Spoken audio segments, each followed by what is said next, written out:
পুলিশের সাবেক মহাপরিদর্শক একেএম শহীদুল হকের 7 দিনের এবং চৌধুরী আব্দুল্লাহ আল মামুনের 8 দিনের রিমান্ড মঞ্জুর করা হয়েছে। দুটি পৃথক হত্যা মামলার তদন্ত কর্মকর্তারা তাদের রিমান্ড আবেদন করলে আদালত তা মঞ্জুর করেন। বুধবার সকালে ঢাকা মহানগর হাকিম মোহাম্মদ আখতারুজ্জামান রিমান্ড শুনানি শেষে এ আদেশ দেন। প্রত্যেক আসামির ক্ষেত্রে 10 দিন করে রিমান্ড নেওয়ার আবেদন করা হয়েছিল।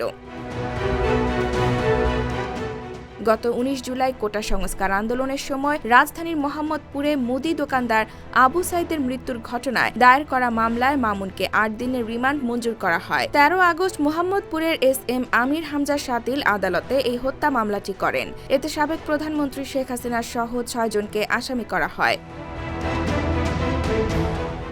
অন্যদিকে 19 জুলাই রাজধানী নিউ মার্কেট এলাকায় ব্যবসায়ী আব্দুল ওয়াদুদের মৃত্যুর ঘটনায় দায়ের করা মামলায় শহীদুলকে 7 দিনের রিমান্ড মঞ্জুর করা হয়। 21 আগস্ট শেখ হাসিনা সহ 129 জনের বিরুদ্ধে নিউ মার্কেট থানায় ওয়াদুদের শ্যালক আব্দুর রহমান এ মামলা করেন।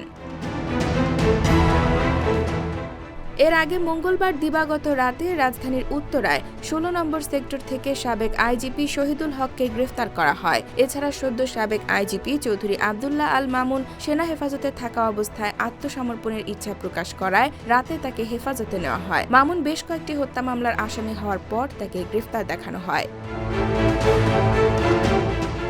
গত 5 আগস্ট ছাত্র জনতার অভ্যুত্থানে আওয়ামী লীগ সরকারের পতন হয়। চৌধুরী আব্দুল্লাহ আল মামুন এই সরকারের সময়ে আইজিপির দায়িত্বে ছিলেন। সরকার পতনের পরদিন তার চুক্তিভিত্তিক নিয়োগ বাতিল করা হয়। অন্যদিকে শহীদুল হক 2014 সালের 30 ডিসেম্বর আইজিপি হিসেবে নিয়োগ পান।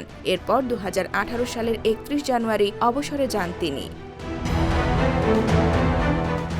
IBTV USA, new York.